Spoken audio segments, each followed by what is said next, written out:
வெற்றி வாய்ப்பு எழுந்தது கூட எங்களுடைய மாண்புமிகு எடப்பாடியார் அவர்கள் வந்து உள்ளபடியே சொல்கிறான், உண்மையை சொல்கிறான். உங்களுக்கு நான் அவர் போய் பார்க்கும்போது கூட பார்த்துட்டு என்னுடைய சர்டிஃபிகேட் கொடுக்கும்போது, ஏன்னா மனசுலாம் கஷ்டமாக இருக்குதுன்னா நம்ம இப்படி ஆகிட்டோமேனாரு.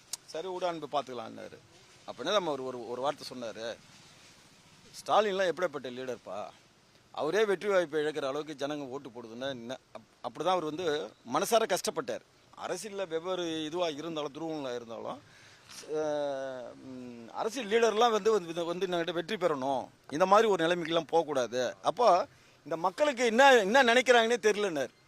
அப்படிப்பட்ட தலைமை பண்பு உள்ளவர் தான் எங்களுடைய கழகத்துடைய பொதுச் செயலாளர். புரியுதுங்களா? அதை மட்டும் போடுங்க டைட்டில், தலைமை பண்பு உள்ளவர். ஏஐஏடிஎம்கே தலைவர் எடப்பாடி கே பழனிசாமி குறித்து அக்கட்சியின் தலைவர் அன்பழகன் ஆச்சரியமான அரசியல் கருத்தை வெளியிட்டுள்ளார். ஸ்டாலின் தனது தொகுதியில் தோல்வியடைந்தது இபிஎஸ்க்கு மனவேதனையை ஏற்படுத்தியது.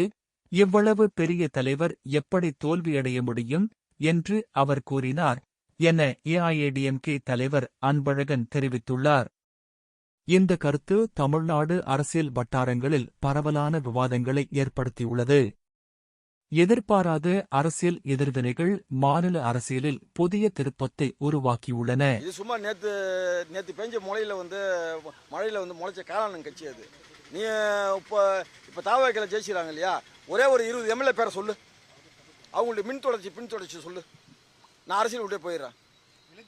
சும்மா ஒரு ஆக்ஷனில் விபத்தில் வந்த மாதிரி வந்துக்கிறாங்க. வேற என்ன, நீங்கள் அவங்கள அதை கேட்காம நீங்கள் வந்து திமுக கேட்கறது, அண்ணா திமுக கேட்கறது, முதல்ல நீங்கள் வந்து தாவகைக்கும் அண்ணா திமுகவுக்கும் ஈக்குவல் பண்ணியே பேசவே கூடாது.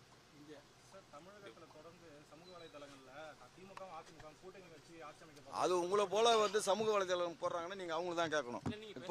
இப்போ வந்து பாலிமரில் போடுறாங்கன்னா அவங்களுக்கு கேளுங்க, அந்த எடிட்டரை, இது எப்படி போட்ட, உனக்கு யார் இந்த தகவல் சொன்னது, யார் உனக்கு வந்து ஒரு அறிக்கை கொடுத்தாங்க, அதை கேளுங்க. இதோ கிருஷ்ணகிராரு, நீ என்ன சேனல் இப்போ தமிழ் சேனலா, அவர் போடுறாருன்னா அந்த எடிட்டரை கேளுங்க. வேற என்ன செய்தி? நாங்கள் என்ன இது திமுக அது ஒரு அரசியல் கட்சி தானே, பாரம்பரியமான அரசியல் கட்சி தானே. 70 ஆண்டு காலம் தமிழகத்தில் வந்து மக்களுக்கோசம் வந்து உழைச்சிட்டு இருக்கிற கட்சி தானே. அது என்ன நாங்கள் என்ன கேவலப்படுத்த பேச முடியாது. ஸ்டாலின் அவர்களுடைய வெற்றி வாய்ப்பு எழுந்தது கூட எங்களுடைய மாண்புமிகு எடப்பாடியார் அவர்கள் வந்து உள்ளபடியே சொல்கிறான், உண்மையை சொல்கிறான். உங்களுக்கு நான் அவர் போய் பார்க்கும்போது கூட பார்த்துட்டு என்னுடைய சர்டிஃபிகேட் கொடுக்கும்போது, ஏன்னா மனசுலாம் கஷ்டமாக இருக்குதுன்னா நம்ம இப்படி ஆகிட்டோமேனாரு. சரி விடான்னு போய் பார்த்துக்கலான்னாரு. அப்படின்னா நம்ம ஒரு வார்த்தை சொன்னார், ஸ்டாலின்லாம் எப்படிப்பட்ட லீடர்ப்பா, அவரே வெற்றி வாய்ப்பை இழக்கிற அளவுக்கு ஜனங்க ஓட்டு போடுதுன்னா என்ன, அப்படி தான் அவர் வந்து மனசார கஷ்டப்பட்டார். அரசியலில் வெவ்வேறு இதுவாக இருந்தாலும் துருவங்களாக இருந்தாலும் அரசியல் லீடர்லாம் வந்து என்கிட்ட வெற்றி பெறணும், இந்த மாதிரி ஒரு நிலைமைக்கெல்லாம் போகக்கூடாது. அப்போ இந்த மக்களுக்கு என்ன நினைக்கிறாங்கன்னே தெரியலன்னார். அப்படிப்பட்ட தலைமை பண்பு உள்ளவர் தான் எங்களுடைய கழகத்துடைய பொதுச் செயலாளர். புரியுதுங்களா? அதை மட்டும் போடுங்க டைட்டில், தலைமை பண்பு உள்ளவர் எங்களுடைய கழகத்துடைய பொதுச் செயலாளர். மேலும் வீடியோக்களுக்கு சேனல் சப்ஸ்கிரைப் செய்யவும் மற்றும் நோட்டிபிகேஷன் பெல் ஐகான் கிளிக் செய்யவும்.